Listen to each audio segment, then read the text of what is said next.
Welcome back, survivors, to another day in paradise. While you were asleep, I got some more resources collected and cooked some food. Today, we'll begin work on our horde base and do some more quests. Let's get started. Alright, but before we get into it, we again have some skill points to spend. So, I've decided we're going to put one of them into Skull Crusher and the next two into Strength, because we're just going to get our Strength to level 7 and then stop putting points into it. So I figure I might as well just spend the points that I can into getting it to the next 2 level 7 so we could finish up our Strength tree. And then after that I'll start going into Fortitude and stuff. The things that I still want to get in Strength is I want to get Skull Crusher level 4, I want to get Sextrex level 4, and I want to put like 1 or 2 points into Minor 69er, just because it'll make resource gathering a lot easier. And then I'll be totally done with the Strength tree and I'll be going totally into Fortitude. But for the morning, real quick, we got that recipe book to make stacks of stone recently. So we're going to craft that, because if you don't know, that actually gives you like a metric fuck ton of XP. So while we make our way inside to get some preparations for today done. Oh, yeah, there you go, 22,000 XP. Like, I just got a fucking level for that. Now if we open it, we could actually do it again, and it does a lot less XP. There's a zombie somewhere behind our house we're gonna go take care of. There he is. Yeah, okay, check that out. So now we got 11,000 XP. We just got half a level. Did we just one-tap him? That's pretty cool. We just got half a level off of that stack, and we could do it a couple more times, but it does decrease by half every time, and doesn't give it, like, it never comes back. But that's also for each material. So if, for example, we got a stack of iron at some point, we could do this again.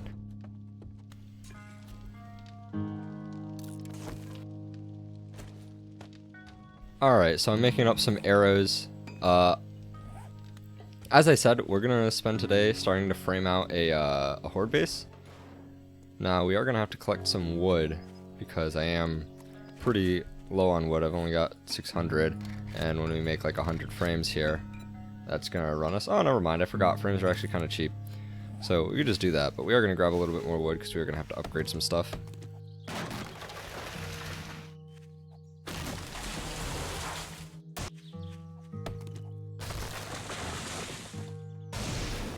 I haven't actually decided where I want to put the horde base. I think I do want to do it like... I need to map out the rest of this. Let's map out the rest of this real quick. Let's get some use out of this bike. Okay, so looking at the map, this these like 5 houses here is going to be the area we box in at first. I think eventually I do want to expand our compound to encompass this entire area. Which of course won't completely work, because zombies can still spawn just on the grass and stuff, but it'll be relatively safe. So I do eventually want to expand our compound to encompass all of that. However, that area is too big for hordes, because zombies will spawn 50 blocks away from you. So I think the best thing to do will be to build the horde base like just outside of our compound. Perhaps just over here would be a good point of it, just outside the compound, so that when the zombies spawn in, they don't rip through it. So, yeah, let's get over there.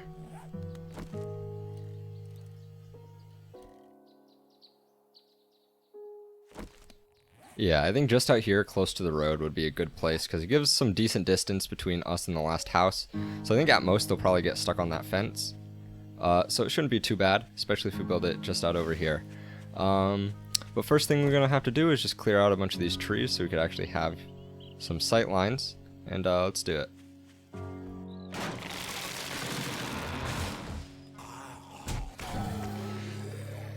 Ow. Oh, you know what, real quick, we have these points now from that cheesing with the stacks, so we can get our strength to level 7 here really quickly. And I think, yeah, first thing we should do is get this. Alright, let's keep breaking down these trees.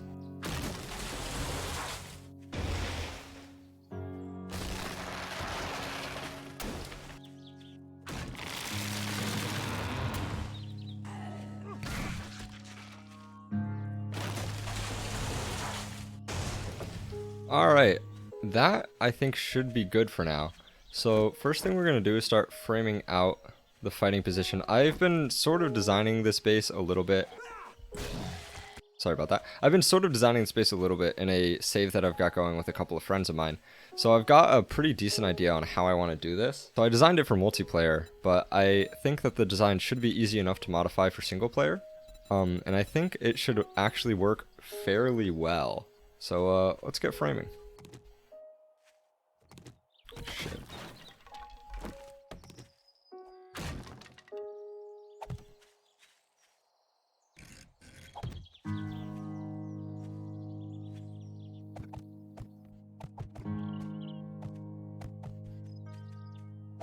Alright, so this is the main platform that I'm going to be fighting on, but we still have to build the rest of the base, so let's get started.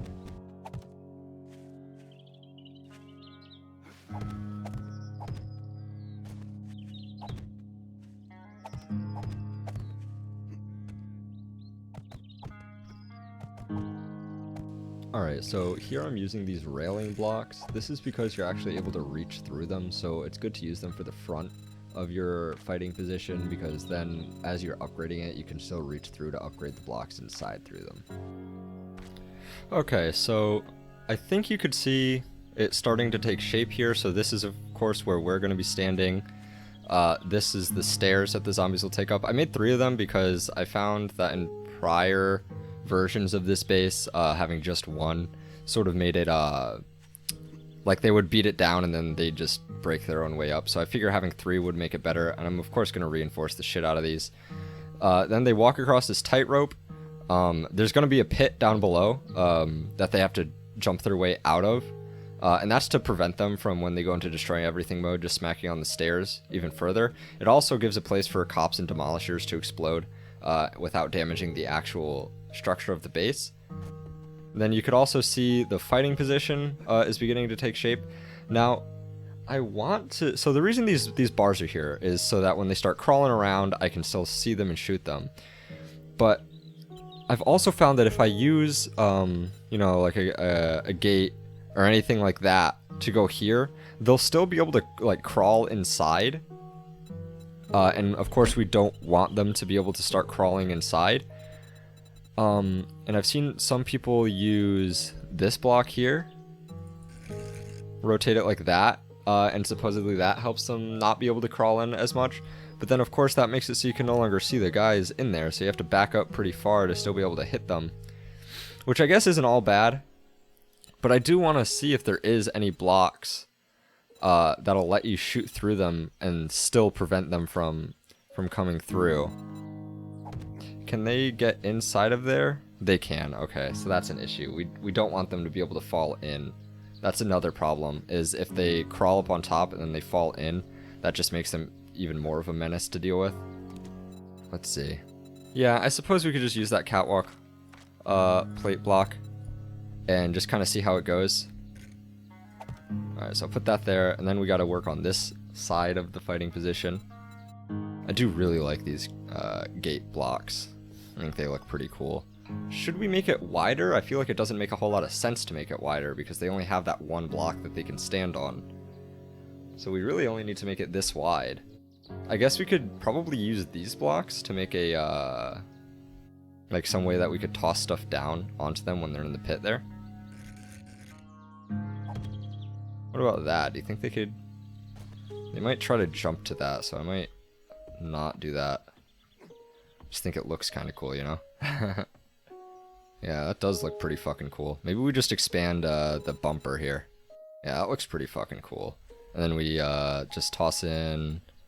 Gotta craft some shutters. There we go. The reason I'm not like upgrading any of this yet is because obviously none of it's set in stone yet. I'm kind of designing this on the fly. I have an idea on how I want to design it, but I also think it would be cool to design it right here with you guys. Yeah, that could be pretty cool, because then we could back up, throw crap into the pit down there while they're in there, and we could still fire through here. Plus, it means that we can copy this shape and do that, and this still allows us to shoot down and through. Does that still look interesting? You can't barely tell. Oh, and I think they might be able to slip through there. So maybe that's not a great idea. Nah, we can't do that. That won't work out too well for us. I just have a bad feeling about it. Yeah, I think instead what we're gonna do is just still grab this because I think they look cool. Put them like that. Oh, the only shame is there's no real good block to put there. How about these brackets? No, this bracket could be a good block to put there. There you go. That's looking pretty tidy. I suppose we could just make this go all the way up. And then grab these. And they can't even fall in there regardless, so it doesn't matter much.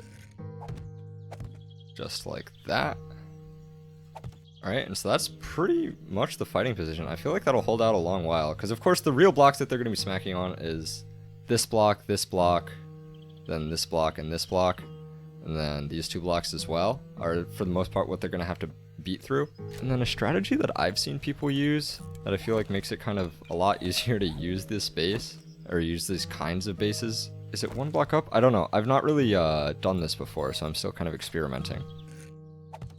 Like that, so that they, yeah, so that they can't really get up there. But then the issue is they could jump up on here, and then I'll just be hitting on their legs. Which is kind of a pretty major issue. And I don't want them to be able to jump up here. But then even if we didn't have that, they could just... Oh no, they can't jump up on that. But then there's no bumper, which is a problem. What if we grabbed... Oh, that's pretty perfect. I think they would have a pretty tough time. A pretty tough time getting onto that. Yeah, I think they'd have a very hard time getting on there. Now, the only issue is I think I actually put this in the... Oh. Oh no, this is in the right spot. I thought this was... Oh, it's because it's supported by this block. If they break that block, then this comes down. That's... right? Yeah, okay. Like that? I believe? Okay, it's actually a bit easier to get up on there. But I feel like they'll have a harder time, and I feel like it won't be nearly as much of an issue. The real question is whether or not that makes it easier for them to squeeze their way inside here, and I'm not confident that they won't be able to squeeze in. Yeah, I think this is coming together very nicely. I think this is almost perfect, to be completely honest. Then we got to think about traps and stuff. I think I want to have some place that I could put like zapper wire across here, so that if they do manage to get in, they start getting zapped. But let's keep going with this. We also, I think, have to worry about structural stability here. Yeah, I think we could just replace this with a block.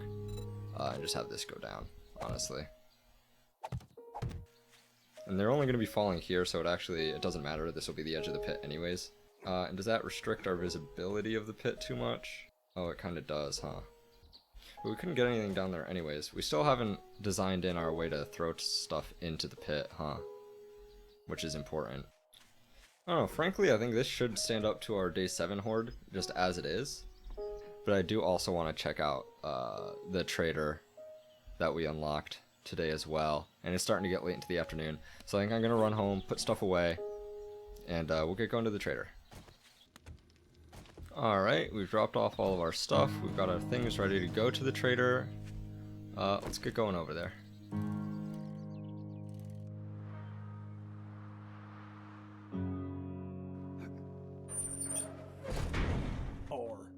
Alright, here we are at Trader Hugh, who nicely is actually in the snow biome for once. That doesn't always happen in Random Gen. Let's see, what has he got? He's got nerdy glasses. We like need to buy these. That will really help us out. Alright, we got them. Those damn things are selling like hotcakes. And we could just switch to Fortitude when we need to craft our weapons and stuff. The Fortitude glasses, we could wear these as we're out doing our day-to-day activities. Other than that, we could loot this guy's stuff and get out. I'm hoping that maybe his workbench and stuff will have their recipes in it. I hope, please. No, just some of that. We are going to need the workbench and such pretty soon, so if we can't find the recipe, we are just going to have to spec into intellect, which is going to be a lot of points. Yeah, and I don't know if I want to spend all of those points. That's really expensive. Also, if you don't know, Trader Hugh here actually has some munitions boxes in his compound, so they're pretty helpful. Oh, here it is. All right, well, we are stacked up on 7.62. We could pull out the machine gun again, I guess. Does Hugh still have interesting stuff down in his well? I can't recall.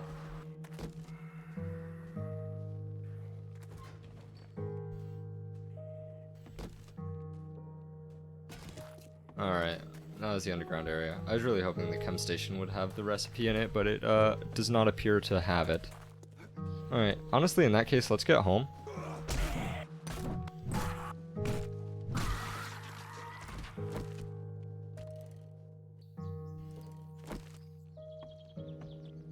Alright, we're back to our place. I dropped off most of the stuff in my inventory. Now, I actually smelted up enough forged iron in combination with what we already had to make ourselves a level 4 iron sledgehammer, which should be a lot better than what we have. So we're gonna craft that up. Alright, there we go. We've got it crafted. Let's take our mods out of our old one. Put them into our new one. We also grabbed the pipe machine gun. And we could say goodbye to this level 3 stone sledgehammer. Look at this bad boy. Oh yeah. And if we look at the stamina cost, it's 36.7. So if we're able to one-shot most things, it should cost literally 6 stamina to use. That's because we get 30 stamina back from Sexual Tyrannosaurus. Now, I think there's enough time in the day, although it is 1800 hours. I believe there's enough time in the day that we could run to our trader very quickly and grab a quest from him and finish it. Oh my god, beautiful. Alright, here we are at the trader. What's his closest quest? Tier 2 clear at 200 meters. We'll do that. And I can't forget to do a clear. Like I can a fetch. So let's get out there and let's do this quest. Maybe we could speedrun it quick enough that we could actually get it done and turn it in before the nightfall.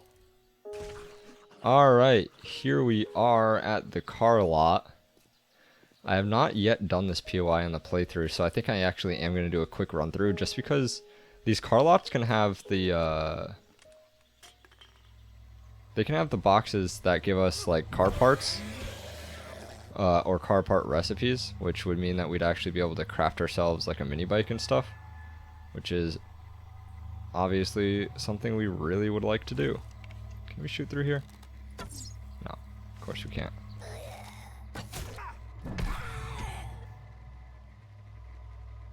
Oh hey, level 4 stone axe. It's way better than the shit we've been using.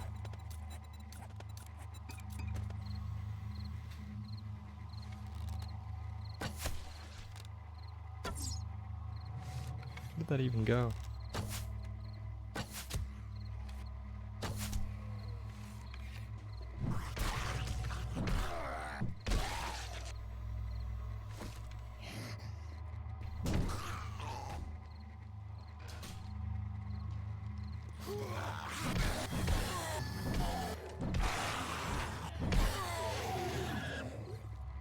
Down they go.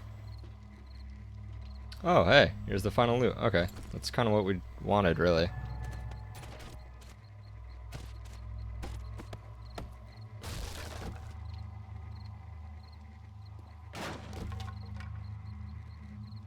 Wow, we just crafted a level 4 and we find a level 3. Alright, that took us roughly 2 hours. We gotta get back in there and just get this done.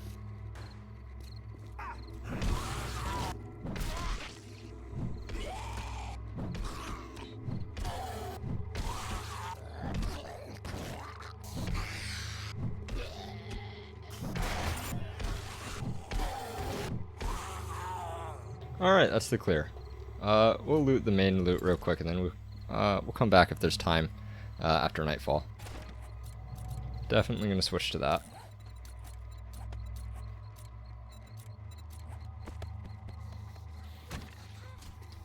We appear to have alerted a wandering horde.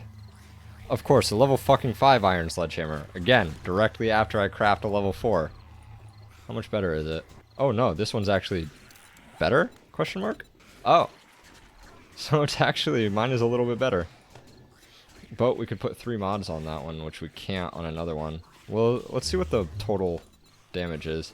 So this one is 48.6. Alright, so this one actually comes out a little higher, so we are going to use this one. And we could just sell that one. Let's deal with these guys. All this noise is scaring me.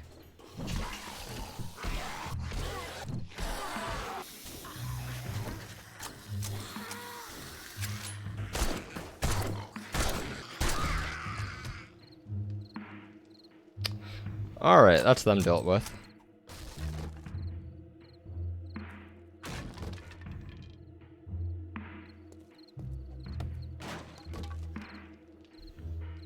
Hey, cement mixer schematic. That is precisely the kind of thing we actually are looking for.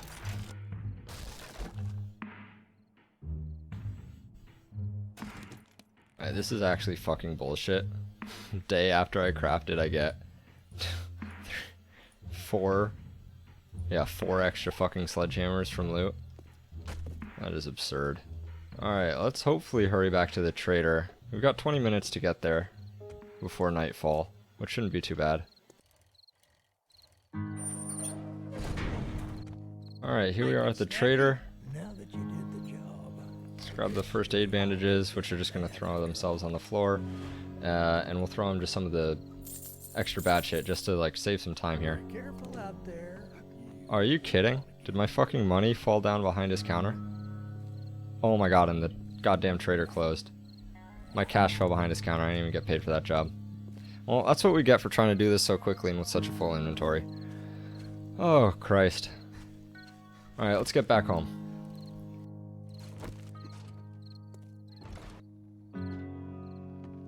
Alright, here we are back home. I put away all of the items that we got today. And nightfall is here, so this is the end of the episode. I thank you guys for joining me on the adventures today. During the night, I'm just going to get some resource collection done. Definitely going to go out mine some iron because we're very low on that.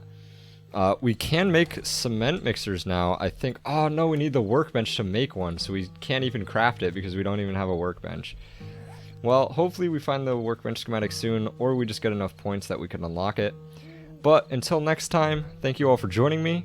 Please like the video, comment, and subscribe if you're still here, and I'll catch you in the next one.